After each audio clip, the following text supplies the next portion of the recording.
government of Switzerland and the UNHCR for hosting the forum. I commend Secretary General and High Commissioner Grandi for the strong advocacy of the refugee causes. But I want to especially pay a tribute to President Erdogan of Turkey and the people of Turkey for hosting the largest refugee population. Excellencies, ladies and gentlemen, I want to speak about Pakistan. Pakistan was born out of the biggest refugee problem in the history of mankind. And we were inspired by the Prophet Muhammad sallallahu alaihi wasallam, who was a refugee. I'm very proud to say that Pakistan hosted at 1.4 million refugees. And still, after 40 years, Pakistan still has 1.4 million registered refugees. And overall, the Afghans in Pakistan number 3 million. Countries that do not have resources, countries that cannot look after their own population, that cannot provide their basic needs, that are struggling to develop their human resources. For them, a large refugee population causes problems which cannot be imagined by the richer countries. I see the European countries struggling with the refugee problems. I see the emergence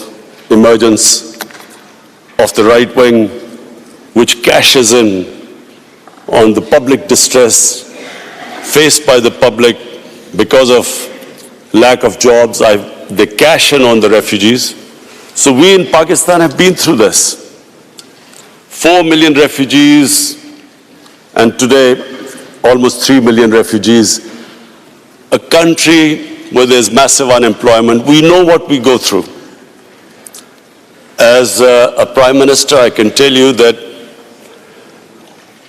we face daily problems where our people want jobs, and clearly the refugees can become a target.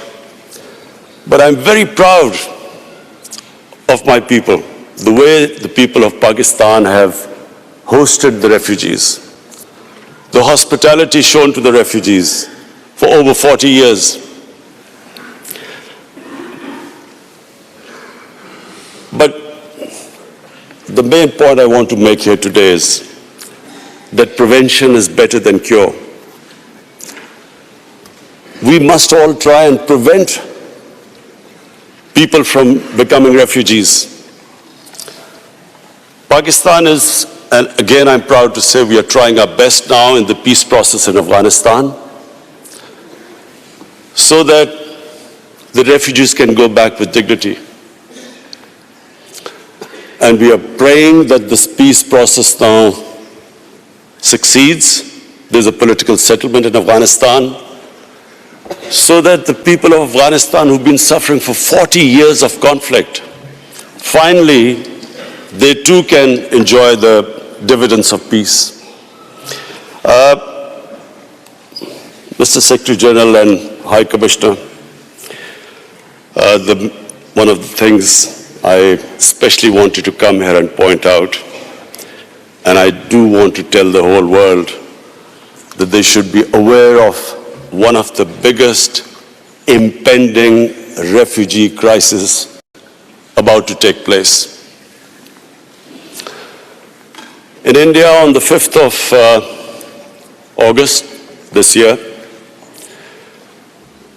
Indian forces laid siege to the people of Kashmir.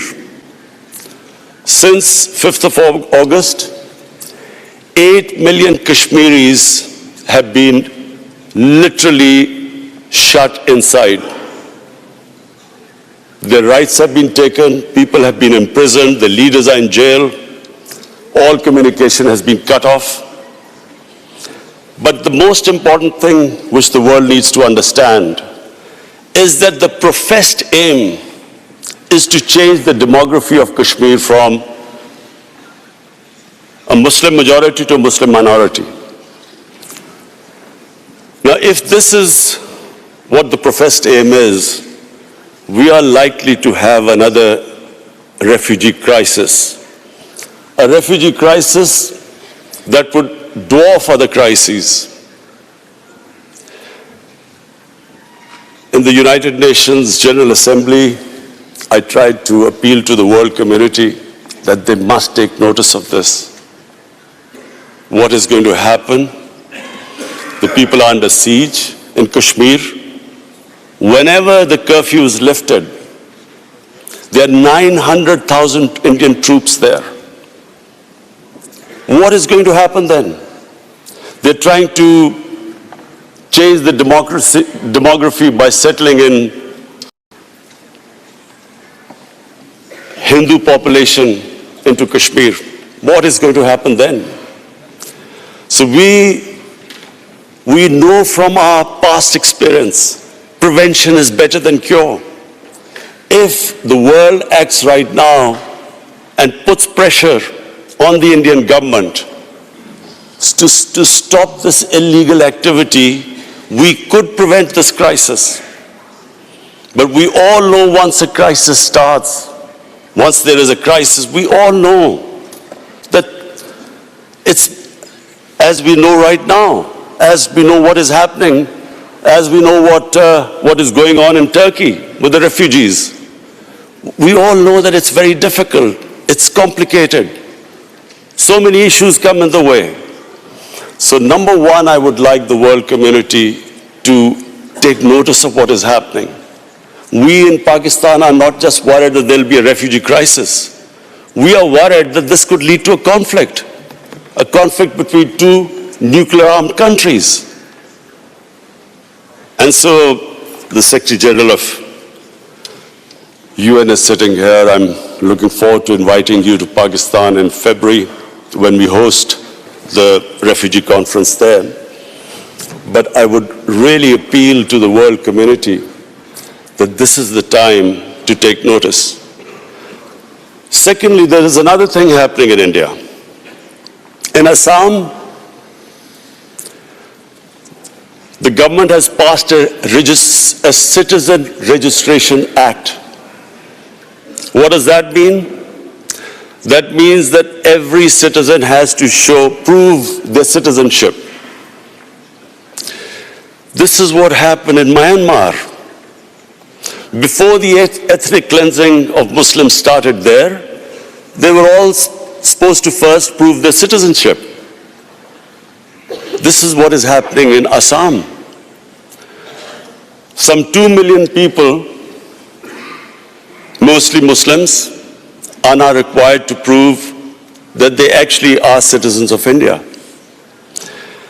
And according to one of the Indian ministers, the same act will, by 2024, will be all over India. So, along with this act, there is another law just recently passed, that from Pakistan, Afghanistan, and Bangladesh, any minority that is persecuted can find citizenship in India. That means that anyone except Muslims can find citizenship in India. So therefore, if you put these two acts together, when this act goes all over India, where every citizen will have to prove their citizenship, Secretary General, please understand the implications. There are 200 million Muslims in India. So anyone who cannot prove the registration will be deregistered as a citizen, except that All other religious minorities, Hindus, Sikhs, Christians, they can come back and say to please look into this, because we know once the crisis happens, it's much more difficult. I repeat, it's much more difficult to control it. It's much easier right now for the world community to step in and see what is happening. And I urge them, because we in Pakistan stand to suffer. As it is a country that is hosting 3 million refugees, a country which is trying to develop its own human beings, provide them the basic necessities, our country will not be able to accommodate more refugees. So I especially came here, Mr. Secretary General and High Commissioner, I especially came here that this is the time for the world community to take notice. What is happening next door can have consequences, can have an impact.